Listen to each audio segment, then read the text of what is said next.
పల్నాడులో పోయినసారి గవర్నమెంట్లో ఒక్క ఎలక్ట్రానిక్ గారి కాన్స్టిట్యున్సీలోనే దాదాపు 300 మందిని ఒక గ్రామంలో మాచవరం గ్రామం పిన్నెల మాచవరం మండలం పిన్నెల గ్రామంలో ఒకే 300 మందిని అసలు ఆ ఊర్లో నుంచి వెళ్ళిపోయారు, పారిపోయారు వీళ్ళ దెబ్బకి.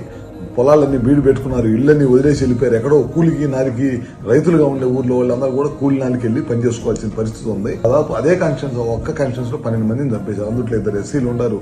మన చంద్ర గారు బీసీ, ఆయన కుటుంబాన్ని రోడ్డు మీద తెలుగుదేశం పార్టీ కార్యకర్తని తెలిసి కూడా కిరాతకం చంపేశారు.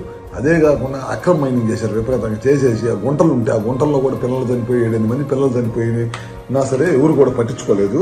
ఇట్లా 1 కాదు 2 కాదు అరాచకాలు చేసుకుంటా వెళ్ళిపోయిన ప్రభుత్వం ఏదైనా ఉందంటే అది వైఎస్ఆర్ ప్రభుత్వం. మా ప్రభుత్వం మొదటి నుంచి ముఖ్యమంత్రి గారు చెప్పేది గ్రామాలు అభివృద్ధి ధ్యేయంగా పనిచేయాలి, అభివృద్ధి లక్ష్యంగా పనిచేయాలి.